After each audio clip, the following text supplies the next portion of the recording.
Hari ini banyak sekali channel yang sudah tembus syarat monetisasi, tapi ditolak. Ini kenapa? Sakit nggak tuh? Dan anehnya, sampai detik itu, YouTube itu jarang benar-benar ngejelasin alasannya. Dan ini juga kenapa? Why? Ini jadi pertanyaan besar buat teman-teman.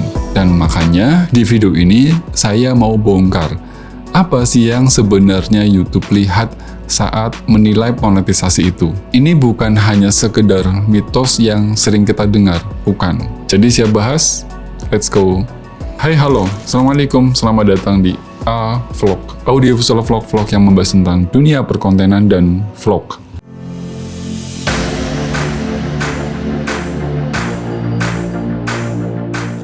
Saya sering sekali ketemu sama teman-teman, bahkan di kolom komentar itu ada beberapa teman-teman yang berkeluh, ada teman-teman yang suka bilang kayak gini, Bang, Mas, kenapa sih views gue itu udah ribuan, subscribernya juga sudah cukup untuk monetisasi, tapi kenapa ditolak? Itu kan jadi pertanyaan dan sampai detik ini jadi diskusi, bahkan ada yang sudah bertahun-tahun itu belum monet, padahal syaratnya sudah memenuhi.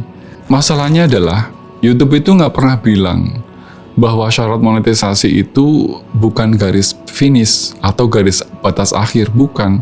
Tapi itu adalah baru gerbang awal. Itu yang jarang sekali disampaikan oleh YouTube. YouTube tuh nggak pernah bilang kayak gitu. Sebelum saya jelaskan jauh tentang ini semua, saya mau disclaimer dulu. Video ini saya ngejelasin cara cepat monetisasi itu bukan yang tips curang monetisasi, kemudian janji lolos monetisasi cepat, atau misalnya clickbait 7 hari langsung cuan. Enggak, ini enggak, saya ngejelasin enggak kayak gitu. Yang saya jelaskan adalah sebaliknya. Di sini saya akan membongkar cara berpikir YouTube. Terus di sini saya akan meluruskan mitos yang bikin kreator gagal. Lalu di sini saya juga akan ngejelaskan bikin kreator yang saat ini masih kecil, masih pemula itu paham kenapa ditolak, kenapa ditahan. Itu poinnya. Dan ini yang saya lakukan bukan hanya sekedar teori, tapi memang saya sudah melakukan pengamatan, riset-riset kecil yang saya lakukan. Bukan semata-mata atau serta-merta langsung saya jelasin terus merasa bahwa saya paling pintar, tidak. Kita mulai saja, bahwa sebetulnya ada beberapa mitos-mitos yang sampai detik ini teman-teman percayain, dan itu menjadikan kita semacam tersesat ya, tapi bukan masuk aliran sesat, enggak, yang jelas enggak. Yang pertama adalah ada mitos yang kurang lebih kata-katanya seperti ini, asal syarat terpenuhi pasti kita bisa diterima monetnya. Sebetulnya ini adalah mitos yang cukup bahaya, dan ini dipercayai oleh banyak kreator di luaran sana. Padahal faktanya adalah demikian. 1000 subscriber dan 4000 jam tayang yang kita capai itu tidak 100% menjadi jaminan kita akan monet. Ini yang perlu dipahami. Karena sebetulnya itu hanyalah sebuah syarat teknis, bukan syarat kualitas. Dan di YouTube itu punya penilaian dua hal, syarat teknis dan syarat kualitas. Biasanya syarat kualitas itu dianalisa oleh manusia langsung, oleh operator langsung. Karena di sana yang dinilai sebenarnya itu adalah, pertama, konsistensi konten itu sendiri. Yang kedua, kejelasan temanya. Lalu yang ketiga itu, apakah channel kamu itu layak dipercaya untuk ditaruh iklan. Kenapa demikian? Karena gini, kan di konten sebelumnya saya bilang bahwa YouTube itu sebetulnya besar dan tumbuh sampai detik ini menjadi raksasa konten, raksasa video lah ya, bisa dibilang. Dia tumbuh dan besarnya karena iklan masuk. Nah, supaya iklan bisa masuk itu kan karena si YouTube itu juga maintenance, melihat mana sih kreator-kreator yang potensial, yang bisa dititipin iklan, dipasangin iklan. Ya mirip lah kalau misalnya kita nonton TV, itu juga ada iklannya kan. TV juga hidupnya dari iklan. YouTube pun sama hidupnya dari iklan. Ya kita nggak bisa ngonten sembarangan. Maunya kita nggak bisa. Ya maunya penonton apa? Makanya di sana apakah channel kamu itu bisa dipercaya untuk disisipin iklan, dikasih iklan. Mitos yang kedua, mengatakan kayak gini, YouTube itu menilai per video, bukan dari channel. Ini juga banyak dipercayain, bahkan saya pernah bilang seperti itu juga, tapi sebetulnya ini akhirnya membuat para kreator di luaran sana akhirnya ngejar ke satu video yang penting viral. Jadi ngotot tuh gimana caranya gue cepet viral, aku bikin video dan bisa viral, karena mempercayai bahwa YouTube itu menilai konten itu per video, bukan per channel. Padahal faktanya adalah monetisasi itu dinilai secara channel, secara keseluruhan. Jadi bukan hanya satu video viral, enggak. Karena di sana video yang lama, kemudian ada deskripsinya, kemudian bahkan ada judulnya, itu termasuk thumbnails-nya itu ikut dinilai sama YouTube karena ngelihat kualitas. Itu sebabnya kenapa satu video yang viral itu tidak bisa menutupi channel yang nggak konsisten. Kadang kan ada nih dari kita nih, udah gede dengan satu video, bahkan pas bisa sampai jutaan jam tayangnya, bahkan sampai yang nonton itu sampai ratusan juta gitu kan, bahkan ada. Tapi setelah itu dia nggak ngupload lagi, yaitu dianggap sama YouTube nggak konsisten, channel itu nggak konsisten. Makanya paling bahaya adalah, paling ngeri ketika kita bikin video lalu viral. Itu justru bahaya. Kenapa? Karena pasti kita nggak ada persiapan, berbeda dengan teman-teman yang sudah persiapan duluan. Jadi dia sudah punya rencana, punya strategi. Itu yang paling penting. Mitos yang ketiga yang beredar di luar sana adalah konten di-upload selama diubah pasti aman. Kata siapa?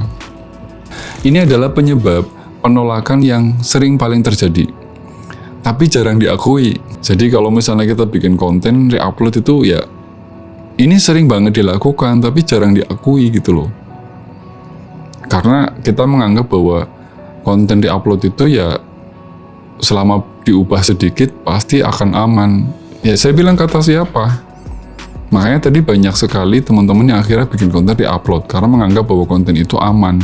Padahal faktanya konten itu kalau bisa harus wajib original dan punya nilai tambah yang jelas. Itu paling penting. Kemudian re-upload, kompilasi, atau misalnya AI voice tanpa narasi bernilai itu rawan ditolak. Di konten pedoman AI juga saya jelaskan. Karena apa? Di sana YouTube itu menilai konten kamu itu berdasarkan apakah channel ini pencipta nilai atau hanya pengumpul konten. Dan ini banyak sekali di luaran sana, banyak sekali.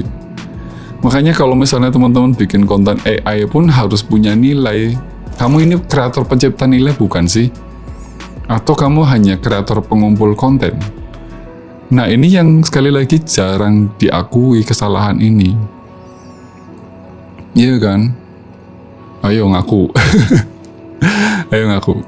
Dan inilah yang sebetulnya yang dilihat sama YouTube. Kenapa sih YouTube itu pada saat melakukan persetujuan monetisasi, yang dilihat itu apa sih? Dan ini yang mungkin akan saya sampaikan secara terbuka ya. Ini akan saya sampaikan secara terbuka. Yang pertama, yang sebetulnya ada 4 hal utama yang menjadi perhatian, yang dilihat sama YouTube. Yang pertama adalah ini mengenai identitas channel yang jelas. Itu yang pertama. Di sana pasti dilihat dari beberapa aspek. Ada 2 aspek. Yang pertama, bahwa topik yang kamu angkat itu konsisten. Yang kedua, konten yang kamu bikin, yang kamu buat itu nggak lompat-lompat ekstrim. Kan ada tuh beberapa konten kreator yang kadang-kadang hari ini bikin A, hari ini bikin C, hari ini bikin D, dan seterusnya nanti bikin Z. Itu namanya lompat-lompat ekstrim. Dan itu nggak boleh. Kalau topik yang konsisten tadi adalah niche, hubungannya dengan niche. Niche-nya harus konsisten. Kalaupun mau pindah, ya pelan-pelan. Yang dinilai oleh YouTube yang berikutnya adalah nilai keaslian atau punya human value, punya apa kalau saya bilang ya, punya ya sisi manusia. Ini khusus biasanya berlaku untuk konten-konten AI. Jadi di sana YouTube menilai konten ini dari sisi nilai atau dari sisi human value. Itu pertama, kontennya punya opini. Yang kedua, kontennya punya penjelasan. Yang ketiga, kontennya punya sudut pandang. Opini itu salah satu bentuk sisi manusiawi. Penjelasan juga salah satu bentuk sisi manusiawi karena di sana ada namanya storytelling. Sudut pandang jelas sekali. Di sana pasti kita menggunakan sudut pandang orang, ya kan? Aku, kamu, dia, mereka. Jadi bukan AI, bukan gitu. Yang ketiga, keamanan brand. Keamanan brand itu maksudnya kayak gini. Sebisa mungkin konten yang kamu buat itu pertama tidak manipulatif. Kedua, nggak misleading. Yang ketiga, itu clickbait-nya nggak berlebihan. Nah, ini untuk supaya iklan bisa masuk juga gitu loh. Makanya ada namanya keamanan brand. Ini menjadi penilaian khusus, penilaian yang tidak pernah diungkap oleh YouTube. Lalu hal utama berikutnya adalah yang keempat ini, riwayat channel. Biasanya riwayat channel itu dilihat dari konsistensi upload. Kemudian di sana channel kamu tidak banyak pelanggaran. Kemudian berikutnya adalah interaksi channel kamu tuh sehat. Jadi interaksi dengan penonton kamu tuh sehat. Makanya saya bilang di sini sekali lagi khusus interaksi dengan penonton, terutama di kolom komentar, sebisa mungkin yang sehat-sehat aja, jangan caci maki, jangan kalau kamu nggak suka dengan konten tersebut ya udah skip aja. Gitu. Kalau misalnya kamu kesel dengan salah satu kreator ya kamu juga skip aja.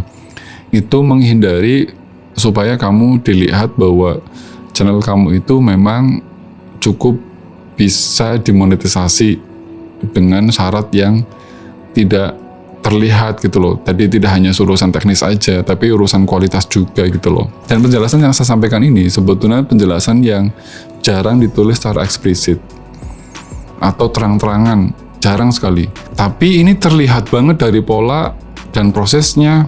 Itu kelihatan banget dari pola persetujuannya YouTube itu kelihatan banget. Makanya coba deh kita evaluasi konten yang kita buat itu gimana. Kita kenapa nggak monet? Ya mungkin 4 faktor ini teman-teman lupa gitu loh. Lalu pertanyaannya kenapa sih tadi yang saya jelaskan 4 hal utama itu YouTube nggak terbuka, dia itu hanya diem soal ini. Itu kenapa? Karena sebetulnya kalau misalnya semua orang tahu proses rumus ini, itu ada kemungkinan sistemnya akan disalahgunakan. Karena sebetulnya YouTube itu lebih suka sistem yang berbasis kepercayaan, trust, daripada checklist yang bisa dimanipulasi. Coba bayangin kalau ini mungkin dikasih tahu ke teman-teman, kasih tahu ke kreator, ya udah dimanipulasi tuh, checklist aja. Makanya YouTube selalu memberikan penilaian dari sisi teknis dan sisi kualitas. Nah, teman-teman tinggal berstrategi, tinggal dievaluasi. Itu yang harus dilakukan. Jadi, sekali lagi bahwa monetisasi itu bukan hadiah, tapi izin. Izin untuk apa? Izin untuk menaruh iklan di kontenmu. Itu yang saya sebut kenapa kamu ketika dapat monetisasi itu bukan berarti kamu dapat hadiah, tapi diizinin sama YouTube, oke, konten kamu oke. Jadi saya izin ya naruh iklan di kontenmu, boleh nggak? Nah kalau misalkan iklan ditaruh di konten kamu berarti kamu dapat cuan, dapat uang gitu loh. Karena sebetulnya YouTube itu percaya kalau konten kamu itu aman untuk penonton dan aman untuk brand. Itu yang dilakukan sama YouTube, memberi penilaian secara kualitas, tidak hanya teknis aja. Jadi gini, kalau kamu bikin channelmu itu dengan baik dan benar, dengan rapi, dengan tata, ya tentu monetisasi cepat atau lambat akan segera menyusul. Dan kalau kamu suka video ini, kamu bisa like, kamu bisa share ke teman-teman yang lain di luar sana yang membutuhkan informasi ini juga, sampai teman-teman kamu bisa mengatakan, pantes. Jangan lupa untuk subscribe, aktifkan lonceng notifikasinya supaya nggak ketinggalan dengan informasi, tip dan trik, serta motivasi-motivasi lain yang sering saya berikan di vlog ini. Sekali lagi terima kasih, semoga bermanfaat. Salam vlog.